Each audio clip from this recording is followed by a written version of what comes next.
जब बुद्ध चले गए तो बुद्ध की परंपरा के कुछ दार्शनिकों ने इस बात को और एलाबोरेटिव तरीके से डिटेल में समझाया और ये कहा कि हम ईश्वर को न केवल खारिज करते हैं बल्कि हम ईश्वर को खारिज करने के लिए कुछ आर्गूमेंट्स भी देना चाहते हैं। और दुनिया भर में जो दो आर्गूमेंट्स बहुत पॉपुलर हैं ईश्वरवाद के विरुद्ध या ईश्वर की धारणा के विरुद्ध, वो उन्होंने भी दिए हैं, मीमांसा ने भी दिए हैं, सांख्य ने भी दिए हैं, जैन ने भी दिए हैं, चारवाक ने भी दिए हैं। आमतौर पर बड़े कॉमन आर्गूमेंट्स हैं। दो आर्गूमेंट्स आप समझ लें। एक को बोलते हैं प्रॉब्लम ऑफ इविल। कभी हम फिलोसफी ऑफ रिलीजन पर चलेंगे तो ये अपने आप में 3 से 4 घंटे की एक बहस है।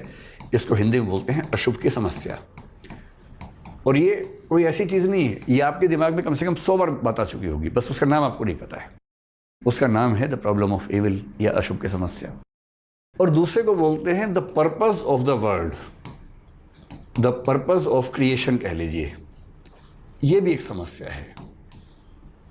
इस क्रिएशन का, इस दुनिया को बनाने के पीछे पर्पस क्या है, इसका जवाब आज तक कोई नहीं दे पाया है। हर धर्म के लोग देते हैं, लेकिन देते हुए थोड़ा मुंह छुपा के देते हैं, क्योंकि उनको पता है कि इतने हमले होंगे इसके ऊपर कि जवाब दे नहीं पाएंगे। उसके बाद बहुत मुश्किल होता है जवाब देना। क्या है इसका मतलब? देखिए, अशुभ की समस्या क्या है। आपको ये अच्छे से पता है कि इस दुनिया में बहुत सारी ऐसी चीज़ें होती हैं जो देख के मन खराब होता है हमारा। जैसे मान लीजिए आपने देखा कि एक दिन अचानक जापान में सुनामी आ गई, कई हज़ार लोग वहाँ मर गए, ठीक। फिर आपने एक बार देखा कि कहीं बहुत बड़ा अर्थक्वेक आ गया, और अर्थक्वेक भी कई देशों में, जैसे अफ़गानिस्तान पाकिस्तान की तरफ थोड़े ज़्यादा आ जाते हैं। फिर हज़ारों लाखों लोग मर जाते हैं वहाँ पर एक झटके में। महात्मा गांधी ने एक बार बहुत गलत कथन कह दिया था बिहार के भूकंप के बारे में, कि ये जो बिहार में जो भूकंप आया है 1930s की बात है, ये भूकंप सवर्ण समुदाय द्वारा तथाकथित निम्न जातियों के खिलाफ किए गए अत्याचारों का परिणाम है। ये महात्मा गांधी कह गए 1934 के बारे में। अब ये बहुत ही मतलब इलॉजिकल सा स्टेटमेंट है, क्योंकि अगर मान लीजिए वो कहना चाह रहे हैं कि सवर्ण जातियों ने गलती की इसलिए सजा देने के लिए भगवान ने ऐसा किया, तो सवाल है कि जो भूकंप में मरे क्या वो सारे सवर्ण थे या उसमें अवर्ण भी थे? हर तरह के लोग थे, छोटे बच्चे भी थे, बहुत बूढ़े भी थे, कई ऐसे छोटे बच्चे जिनको ये भी नहीं पता कि सवर्ण क्या होता है, वर्ण क्या होता है, वो भी उसमें मर गए। तो ये व्याख्याएं मन बहलाने के लिए बेशक अच्छी हों, लेकिन लॉजिकल पैरामीटर्स पे कभी खरी नहीं उतर पाती हैं। ठीक वैसे ही सुनामी हुई, अर्थक्वेक हुआ, हज़ारों लाखों लोग मर गए। क्या गलती थी उनकी? क्यों ऐसा हुआ? आप देखेंगे कभी कभी तो क्या होता है, किसी मॉस्क में या किसी टेम्पल में, किसी मंदिर में या किसी मस्जिद में ही ऐसी घटनाएं घट जाती हैं। पिछले साल या उसके पिछले साल जब मक्का में लोग गए हुए थे अपने हज के लिए, वहीं पर भगदड़ हो गई थी, कितने लोग मर गए थे। केदारनाथ में ऐसी ट्रेजेडी हुई, कई बार ऐसा हम सुनते हैं किसी मंदिर में भगदड़ हो गई, कई लोग मर गए। तो यहाँ पर जो फिलोसॉफिकल प्रॉब्लम आती है वो क्या आती है? प्रॉब्लम ये है, अब मैं उस प्रॉब्लम को समझा रहा हूँ आपको। स्टेटमेंट नंबर 1 ये है कि गॉड इज़ ओमनीपोटेंट, यानी कि ईश्वर सर्वशक्तिमान है। ये सारे धर्म इस बात को मानते हैं, जो भी ईश्वरवादी धर्म मानते हैं इस बात को। ईश्वर कुछ भी कर सकता है, उसकी पावर के बियॉन्ड कुछ हो ही नहीं सकता, पत्ता भी नहीं हिल सकता। आपने ये वाक्य सुना होगा। दूसरा, सब धर्म ये भी मानते हैं कि गॉड इज गुड, ईश्वर अच्छा है, शुभ है, पवित्र है, दयालु है, कल्याणकारी है। अब सवाल है कि इन दोनों स्टेटमेंट्स के होते हुए इस दुनिया में ये चीज़ें हो सकती हैं या लॉजिकली इनकंसिस्टेंट हो जाएंगी। सिंपल बात समझिए, ईश्वर कुछ भी कर सकता है और ईश्वर शुभ, दयालु, कल्याणकारी भी है, लेकिन दुनिया में सुनामी भी आ रही है, भूकंप भी आ रहा है, हज़ारों लाखों लोग मर भी रहे हैं। तो या तो ईश्वर सर्वशक्तिमान नहीं है कि रोक नहीं पा रहा, या सर्वशक्तिमान है तो कल्याणकारी या दयालु नहीं है कि रोकना चाह नहीं रहा। ऐसा कैसे हो सकता है कि वो सर्वशक्तिमान भी हो, कल्याणकारी भी हो, और फिर भी दुनिया में ऐसी बुरी चीज़ें हो रही हैं? ये प्रॉब्लम सेमिटिक धर्मों के लिए, यहूदी, ईसाई, इस्लाम के लिए सबसे मुश्किल प्रॉब्लम मानी जाती है। इसकी व्याख्या करने के लिए 50 रास्ते निकाले गए हैं, लेकिन आज तक एक भी व्याख्या ऐसी नहीं है जो सुन के आप लॉजिकली सेटिस्फाई हो जाए कि हाँ समाधान हो गया इस बात का। नहीं हो पाता है। बौद्ध परंपरा के लोगों ने ये विरोध किया, न्याय दर्शन का किया। वैष्णव वेदांत तो बाद में आया, लेकिन हाँ, जो बौद्ध परंपरा के बाद के लोग हैं उन्होंने वैष्णव वेदांत पर भी सवाल खड़े किए कि आपका अगर ईश्वर है तो दुनिया में अशुभ क्यों होता है। दूसरा सवाल क्या किया, द पर्पस ऑफ क्रिएशन। ये बड़ा इंटरेस्टिंग सवाल है। इंटरेस्टिंग सवाल इस सेंस में है कि आप ये मानते हैं कि जो गॉड है, ईश्वर है, वो एक परफेक्ट बीइंग है। परफेक्ट का मतलब होता है पूर्ण है। ठीक।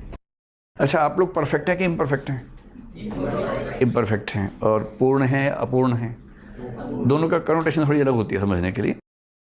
अच्छा, ये बताइए कि अपूर्ण होने का बेसिक मतलब ये है कि आपके जीवन में कोई ना कोई कमी तो होगी ही, है ना?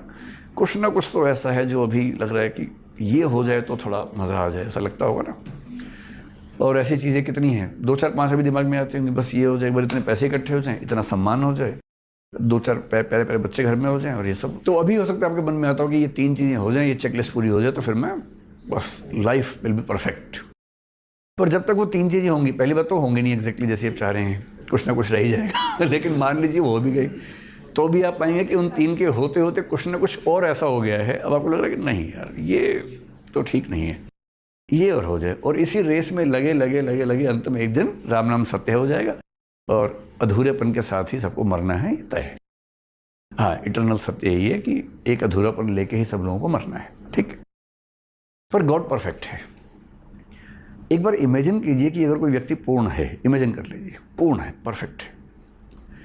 इसका पहला सिम्टम क्या होगा? अगर आप उससे पूछें कि आप लाइफ में क्या अचीव करना चाहते हैं, जैसे मैं आपसे पूछूं, आप बता देंगे कि मैं चाहता हूं कि मेरा बैंक बैलेंस जो है इतना होना चाहिए, मेरा स्टेटस ऐसा हो जाना चाहिए, मेरा परिवार ऐसा होना चाहिए, ये 4 5 10 चीज़ें बता देंगे। अगर कोई परफेक्ट बीइंग है, या इमेजिन कीजिए आप में से कोई परफेक्ट है, उससे पूछे कि आप लाइफ में क्या अचीव करना चाहते हैं, क्या वो इस बात का जवाब दे पाएगा या नहीं दे पाएगा? कहेगा कि कुछ नहीं चाहिए, मैं तो परफेक्ट हूँ। परफेक्ट का मतलब पूर्ण हूँ। जो पूर्ण है उससे कोई कमी है ही नहीं। और पूर्ण की जो परिभाषा फिलॉसफी में है, परफेक्ट बीइंग की परिभाषा है जिसके अंदर कोई इच्छा न बची हो। और जिसके अंदर कोई इच्छा नहीं है उससे कोई प्रयोजन भी नहीं हो सकता, पर्पस भी नहीं हो सकता। God is perfect.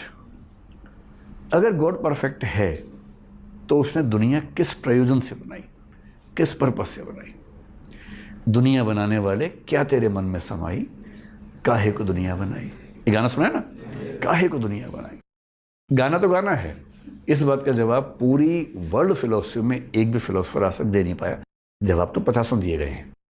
ऐसा जवाब कि आप सुने आपके अरे यार मजा आ गया, क्या जवाब दिया है, ऐसा जवाब आज तक नहीं बना। चाहे सेमेटिक धर्म हो, चाहे भारतीय परंपरा हो, कोई नहीं दे पाया। कुछ भी रीज़न सोचिए। जैसे भारत में क्या होता है, वो बोलते हैं कि क्यों बनाया जगत, तो घुमा फिरा के अंत में एक ही वाक्य आता है, जीवों को कर्म फल देने के लिए सृष्टि बनाई गई है। ये जो आर्गुमेंट है 1 सेकंड में उड़ जाता है कि भाई सृष्टि से पहले जीव थे ही कहाँ, कौन से जीव को दिया। और पुनर्जन्म की कहानी चलेगी, ठीक है, लेकिन पहली बार जन्म क्यों मिला था, इसका जवाब कैसे मिलेगा? नहीं मिलता। ऐसी वेस्ट में है, सेमेटिक धर्मों में है। तो भारतीय परंपरा में अंत में कुछ लोग बोलते हैं कि ये ईश्वर की लीला है। लीला का मतलब ह्यूमन कॉग्निटिव कैपेबिलिटीज के बियॉन्ड है, मनुष्य की बुद्धि से परे है, हम इसका जवाब सोच नहीं सकते।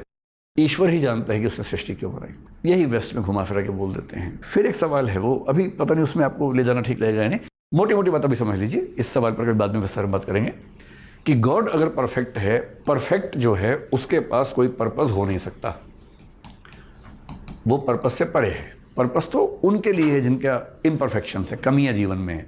जो परफेक्ट है, ये वैसे ही कोई आपसे पूछे कि क्या राहुल गांधी को यूपीएससी प्रीलिम्स देना चाहिए, क्या बात हुई भाई? जो आदमी जिसकी पार्टी कई राज्यों में सरकार चला चुकी है, ये आप कहेंगे क्या मोदी जी 24 मई को एग्जाम देने वाले हैं सीसेट का?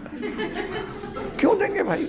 जो प्रधानमंत्री है, पहले राज्य का सीएम रह चुका है, जिसकी पार्टी की सरकारें 20-21 राज्यों में हो गई हैं, तो यूपीएससी क्यों देगा? उसके मन में भाव भी नहीं आएगा कभी। तो जो पूर्णता के नज़दीक पहुंच जाएगा वो छोटी चीज़ों में क्यों डूबेगा? सीधी सी बात है। अब इसको और बढ़ा लीजिए। अब आप राहुल गांधी, नरेंद्र मोदी से आगे बढ़ के सोचिए, परम तत्व है, कोई ईश्वर है। ईश्वर को क्या पीएम बनने का शौक होगा? ईश्वर टेंशन में कि बंगाल में हार गया, ऐसा हो सकता है कभी? नहीं हार सकते ना भाई। ईश्वर को क्यों ये सब होगा? ईश्वर जिस लेवल की अथॉरिटी है, जिस लेवल की एग्जिस्टेंस एंटिटी है, कोई कमी ही नहीं है वहां पर तो। और इसलिए कोई पर्पस होना नहीं चाहिए। कोई पर्पस नहीं है तो दुनिया बनाई क्यों? इसका जवाब आज तक कोई दे नहीं पाया। ये सवाल बौद्ध परंपरा ने भी पूछे हैं। अब देखिए एक समस्या क्या है, कुछ लोग पता है क्या बोलते हैं